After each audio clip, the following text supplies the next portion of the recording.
Thank you, Captain King, and also good afternoon to our distinguished participants and scholars to this event. I'm happy to be part of this event to discuss the maritime cooperation between China and the Philippines and our bilateral relations in the future. In my presentation, I'm going to look at three issues. One is about the current South China Sea situation, because it is helpful for us to facilitate discussions on maritime cooperation between China and ASEAN countries and bilateral relations between China and the Philippines. And the second, I would like to discuss on how to promote maritime cooperation between China and ASEAN countries.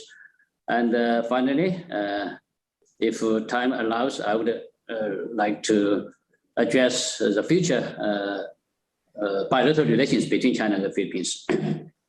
First, about the current South China situation.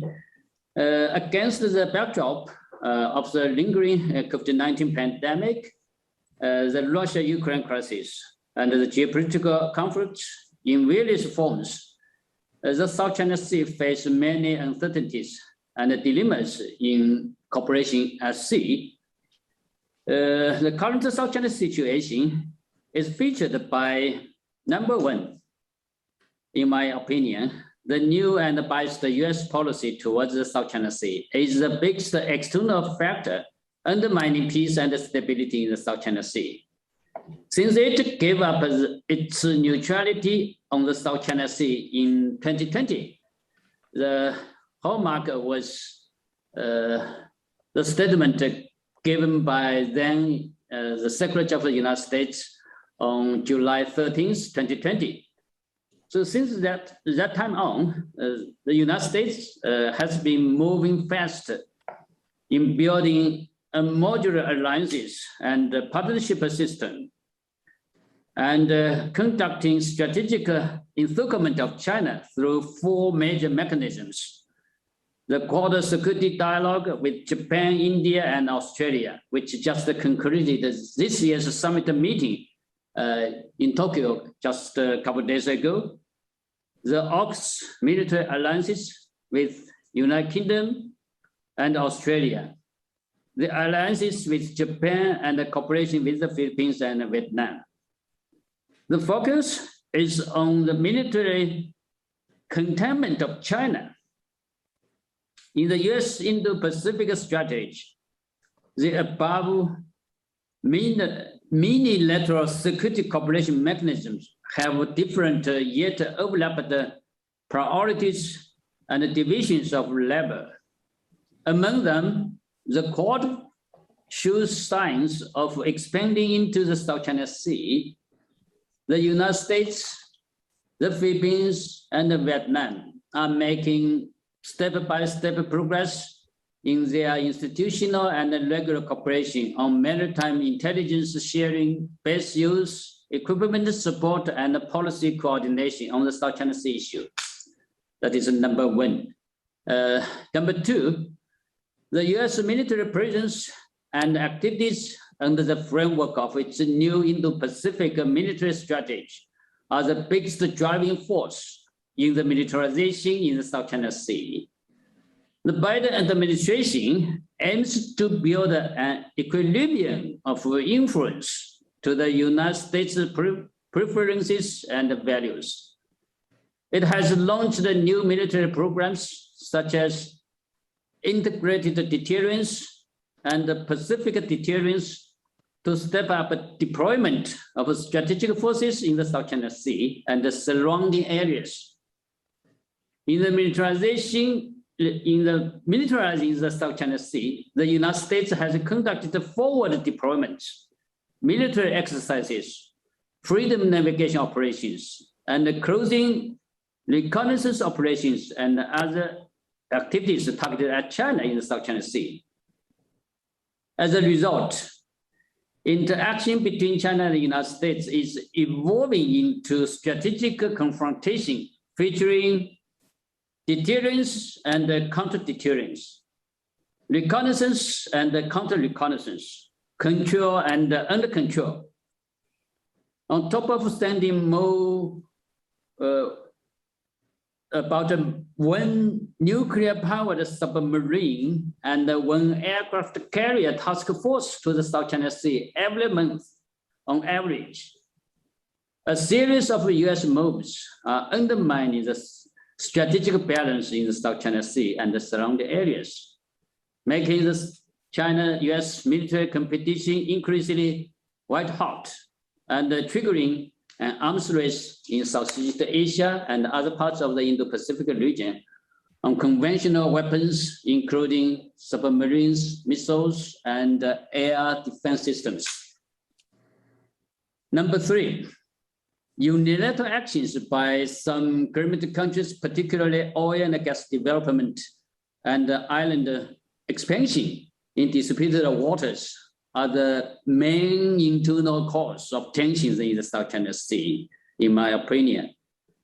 In the past 3 years, Vietnam, Malaysia, and Indonesia, all those countries carried out unilateral oil and gas development activities in the contested areas of the Nansa Island, the Bilateral area. Unilateral action at sea by corrupt countries tended to trigger security emergencies featuring confrontation between military, police, and the civil law enforcement forces, which will undoubtedly have a negative impact on bilateral relations between China and the Philippines, between China and Vietnam, between China and Malaysia, and so on.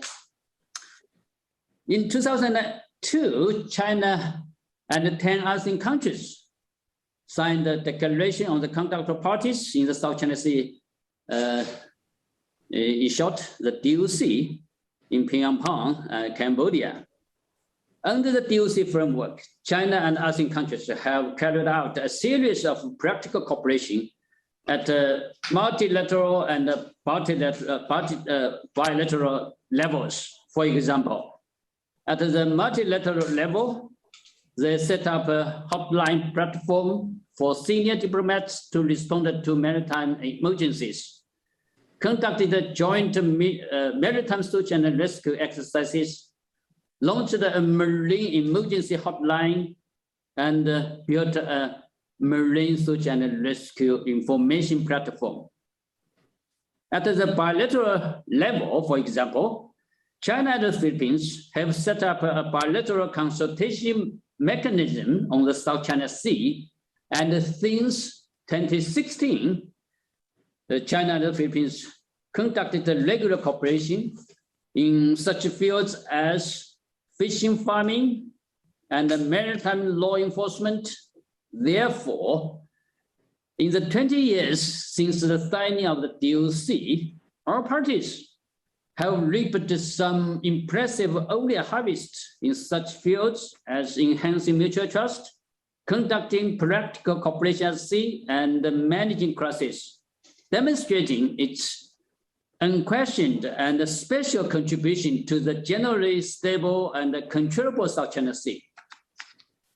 As we know, this year marks the 20th anniversary of the signing of the DOC, a special year for China ASEAN countries who are committed to peace and stability, as well as maritime cooperation in the South China Sea. Taking this as an opportunity, they need to review their experience and learn lessons, starting with building consensus and enhance mutual trust. They needed to focus on new ideas and new paths, and guided by win-win cooperation, write a new chapter on maritime cooperation and governance in the South China Sea. So now, my suggestions on how to promote maritime cooperation between China and ASEAN countries. My suggestions are as follows. First, we needed to explore a new path for joint development with new ideas and cooperation models. Joint development is the only way for climate countries to develop oil and gas resources in disputed areas and share benefits. When it comes to major differences between climate countries on the issues such as benefit sharing, management model, applicable law, and maritime claim disputes. They can try to depoliticize or play down sensitive narrative and introduce new approaches, such as registering companies in third countries as operating entities by minimizing claims and maximize cooperation, as did by European countries in the Mediterranean Sea. They can take faster steps to translate the vision of a joint development to reality in the South China Sea for the benefit of our parties. Second, my suggestion is we need to hold high the banner of the DOC and make maritime cooperation the general trend in maritime cooperation. The 5 areas of the practical maritime cooperation proposed in the DOC, for instance, marine scientific research, search and rescue, environmental protection, navigation safety, and a crackdown transnational crimes at sea.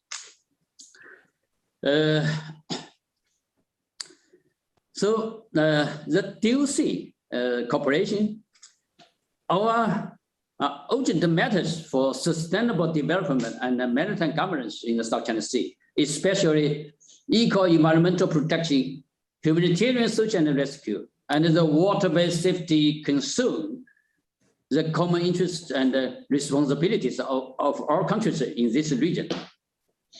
China and ASEAN countries can start in low sensitive, in demand and easy to operate fields. For example, they can set up a joint intergovernmental steering committee, as we did between China and the Philippines in 2019, October 2019, which was started in Beijing, kicked off in Beijing. And also eminent persons and expert groups sign a South China Sea Environmental Protection Convention and build institutions such as the cooperation mechanism for coastal states in the South China Sea, providing sustained support for regional cooperation on maritime governance. My third suggestion is the third. A consensus-oriented and a new roadmap needs to be formulated phase by phase and step by step for the negotiation on the Code of Conduct in the South China Sea. The COC will play an unquestionably important role in realizing long-term peace and stability in the South China Sea and building regional maritime laws and order. Major outcomes have been made in earlier negotiations. However, recently, the United States, Japan, and some other non-resident countries interfered with the COC talks without justifications. And some climate countries hesitated in formulating the COC out of the need for unilateral actions to consolidate and expand their vested interests. With such internal and external factors, the consultation have achieved little progress despite good rhetoric and loose steam to move ahead. So aware of the current situation, the South China, China and ASEAN countries need to seize the window of opportunity given the relative tranquility recently in the South China Sea. They can divide bigger issues into small ones, take small yet quicker steps, start with easy questions before tackling difficult ones, and assign tasks in order to create favorable conditions for the conclusion of the COC. Finally, with regard to the future, China and the Philippine bilateral relations, just as addressed by Captain Ting and Wilson, In my opinion, China and the Philippines can promote maritime cooperation in these areas as joint development in disputed waters, as I mentioned above, and the joint maritime law enforcement by our two coast guards. It was going smoothly between our two countries, and marine environmental protection, particularly fishery resources management, bilateral crisis management in order to avoid accidents and potential conflicts. Most importantly, both China and the Philippines should respect the consensus reached by our leaders in order to address the maritime issues through negotiation and consultation without basing on the arbitration ruling. So I will stop there. Thank you very much.